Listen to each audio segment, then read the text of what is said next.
Most people try to change their lives the same way. They start with big goals, extreme routines, bold promises to themselves. They wake up earlier. They redesign their entire schedule. They cut out everything they enjoy. They tell themselves, this time I'm a new person. For a few days it works, sometimes for a full week. Motivation is high. Discipline feels strong. It finally feels different. Then real life shows up. Work gets busy. Energy drops. One missed day turns into two. The routine that once felt exciting now feels heavy, unrealistic, hard to maintain, and slowly, without drama, everything slides back to how it was. The frustration isn't just about the plan failing, it's about disappointing yourself again. Hope, effort, collapse, the same cycle every time. So a question starts to form. Why does this keep happening? Is it a discipline problem, a motivation problem, or something deeper? Then you look at Japan. People seem calm, focused, purposeful. The cities are clean. Life moves with order. People live longer. And a quiet question appears. What if the problem isn't effort at all? What if it's the way we're trying to change? Here's the surprising part. Real change doesn't require more motivation. It doesn't demand iron willpower. And it doesn't come from extreme effort. You don't need to push harder. You don't need to force yourself into discipline. You don't need to fight your nature every single day. The problem was never that you weren't strong enough. The problem was that the method required constant force. This is where micro habits come in. They are actions so small your brain doesn't resist them. No internal battle, no mental negotiation, no "I'll start tomorrow" conversation. A micro habit slips into your day quietly. It feels almost too easy to matter. And that's exactly why it works. And here's the best part. You don't need to live in Japan. You don't need a strict routine. You don't need rigid rules. These habits are flexible. They adapt to real life. They work inside your current schedule, not against it. The goal isn't pressure. The goal is progress without resistance. The 8 tiny habits that create massive change. Now let's break this down step by step. Not with big theories, not with complicated systems. These are small habits. Quiet habits. Habits so simple they fit naturally into daily life. Each one may seem minor on its own, but together they create powerful, lasting change. Here are 8 tiny Japanese habits that make a massive difference over time. Habit 1. Kaizen, the power of 1% progress. The first habit is called Kaizen. It means continuous improvement, not dramatic change, not overnight transformation. Just getting 1% better every day. This idea is deeply rooted in Japanese culture. It focuses on progress that feels small, almost invisible in the moment. Kaizen is the mindset that helped Toyota grow into one of the most successful car companies in the world. Not through massive overhauls, but through tiny improvements made daily. A process becomes 1 second faster. A tool is moved slightly closer. An unnecessary step is removed. Each change looks insignificant on its own. But repeated over years, those small changes compound into massive results. The same principle applies to your personal life. If you want to exercise, don't commit to an hour at the gym. Do 1 push-up. If you want to read more, don't aim for a chapter. Read 1 page. It's so small your brain can't argue with it. You don't feel pressure. You don't feel resistance. And that's the point. Kaizen works because it's too small to fail, too easy to skip, too gentle for your brain to fight. Habit 2, Ikigai, your reason for being. The second habit is called Ikigai. It means your reason for being. The thing that gives your life meaning. The reason you wake up in the morning. In Okinawa, one of the longest living regions in the world, most people have a clear sense of Ikigai. Researchers believe this deep sense of purpose plays a major role in why people there live longer, stay active, and remain mentally engaged well into old age. Ikigai doesn't have to be something grand. It doesn't need to be a lifelong mission or world-changing goal. For many people in Okinawa, their Ikigai is simple: gardening, teaching, caring for family, creating something they love. It's the feeling that their presence still matters, that they are needed, that their day has meaning.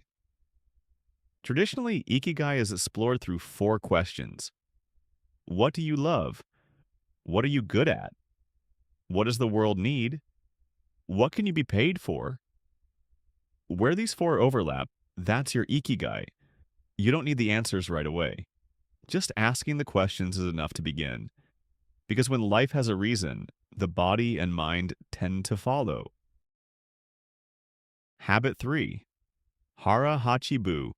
Eat until you're 80% full. The third habit is called Hara Hachi Bu. It's a simple eating principle practiced in Okinawa.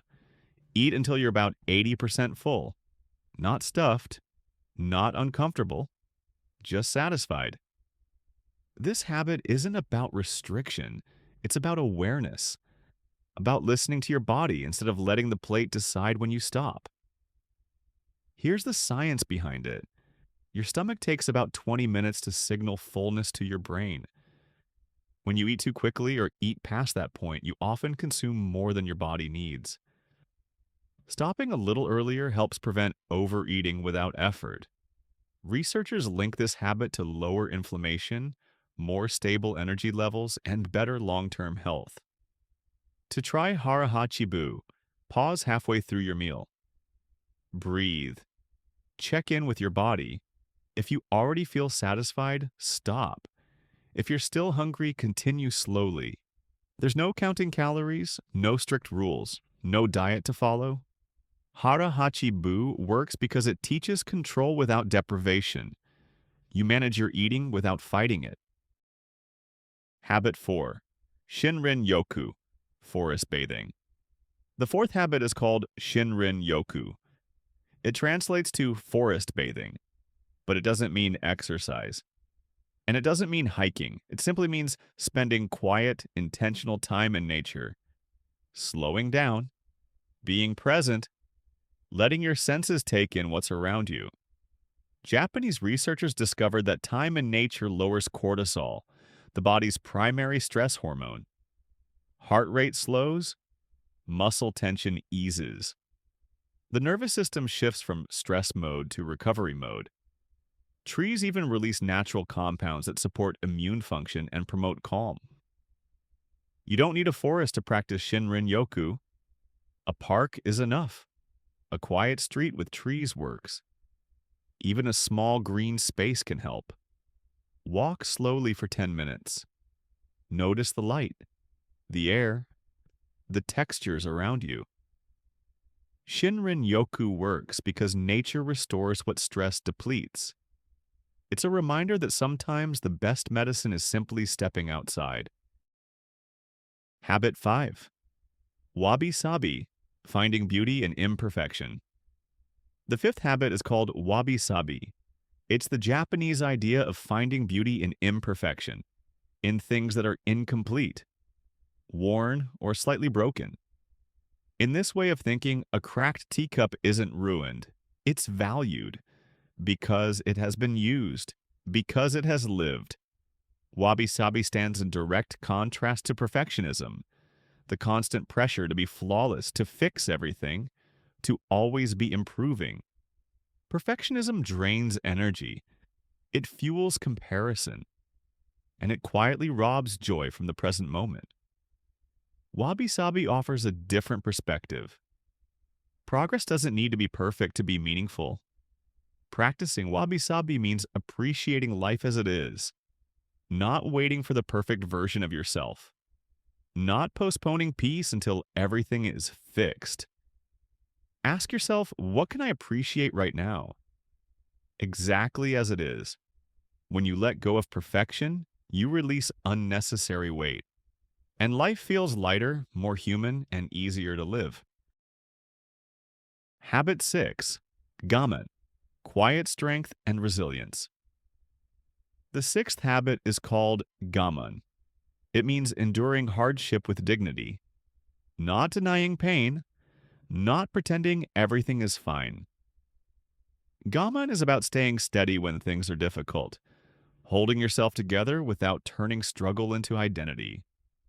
Psychologists describe this as emotional resilience, the ability to face challenges without being overwhelmed by them.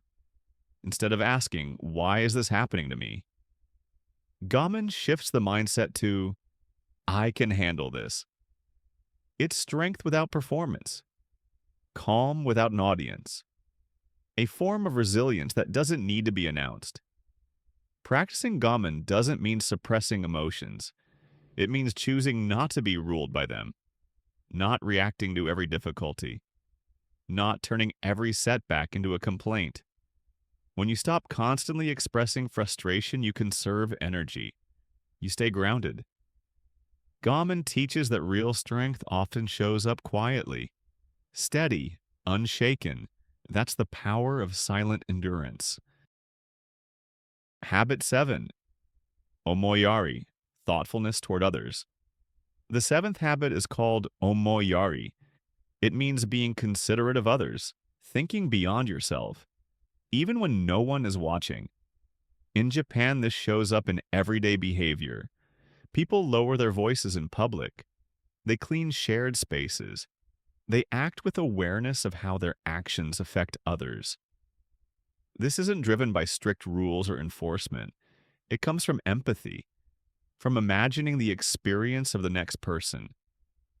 Research shows that compassionate behavior triggers the release of oxytocin, the hormone linked to trust, bonding, and well-being. When people act with omoyari, social environments become calmer, more respectful, more cooperative. You can practice omoyari in small ways. Leave a space better than you found it. Speak a little softer. Pause before acting. Ask yourself, can I make this easier for someone else? Omoyari reminds us that kindness isn't just polite behavior. It's a stabilizing force. When people care for one another, society moves more smoothly. Habit 8. Kintsugi, turning scars into strength. The eighth habit is called kintsugi. It's the Japanese art of repairing broken pottery with gold. Instead of hiding the cracks, they highlight them. The damage isn't erased, it's honored, because the object didn't break and lose its value. It broke and gained a story. Kintsugi offers a powerful lesson about healing. Healing doesn't mean pretending nothing happened. It doesn't mean going back to who you were before. Heartbreak, failure, rejection. These moments don't make you weaker. When understood and integrated, they become the most meaningful parts of who you are. Healing is not erasing the past, it's transforming it. Practicing kintsugi means changing how you see your own scars. Instead of hiding them, you acknowledge them. You learn from them. Your past doesn't disqualify you.